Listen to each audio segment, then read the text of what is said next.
Bismillahirrahmanirrahim. Assalamu alaikum. I am Dr. Waris. Welcome you all in Healthcare with Dr. Waris. Viewers, today's topic which I have chosen for you is dengue fever. It means it is also called breakbone disease.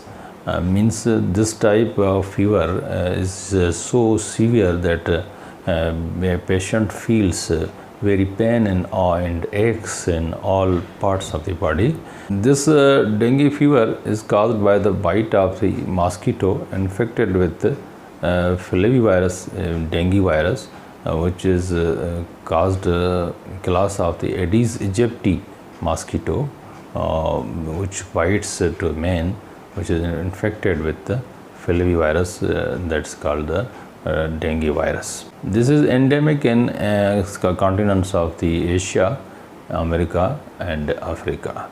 The sign and symptoms which appears in the body after 2 to 7 days, that's called as an incubation period, and the signs are the fever, headache, arthalgia, pain on eye movements, anorexia, nausea, vomiting, dyschezia means lack of taste, relative bradycardia, prostration. Fever may remains continuous in it for 7 to 8 days. This type of mosquito which infects and produces symptoms in our body is mostly infect the patients in the daytime, mostly after the 2 hours after sunrise and several hours before sunset. These type of patients we keep in isolation wards, and that it may not spread to others.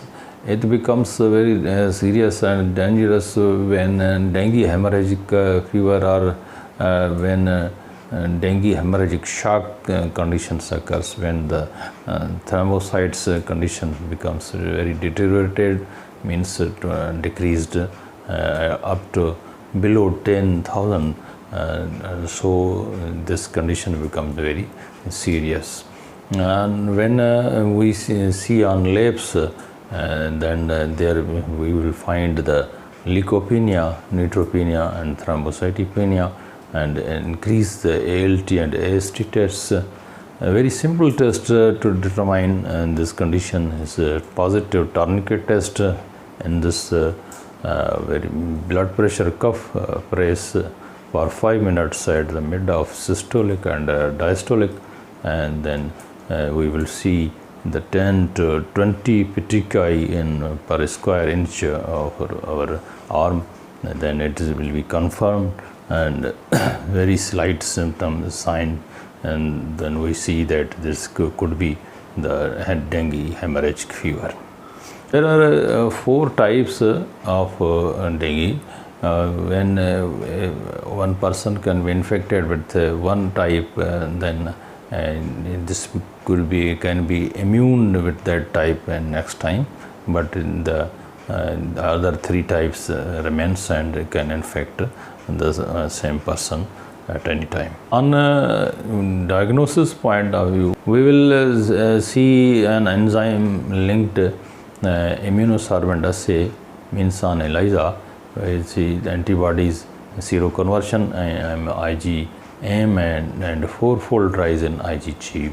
And the most common test is NS1 viral antigen. We will detect, then we confirm that this is a dengue hemorrhagic fever. And nowadays PCR are also available for this condition.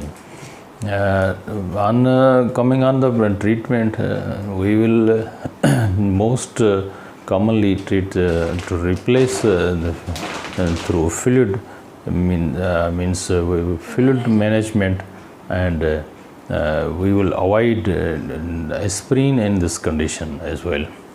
How we can prevent from this dengue hemorrhage fever? This is the spread through the clean water tubs and tires and open tanks, and so we will keep empty at the night these all tools, and use mosquito repellents, mosquito nets, and wear full sleeve arms and during night or day, as this is the mosquito which infect any person in the daytime. So it is also necessary and that you must awake at an early time and go to your jobs. And if you have any query or question, please comments on and take care. Allah Hafiz.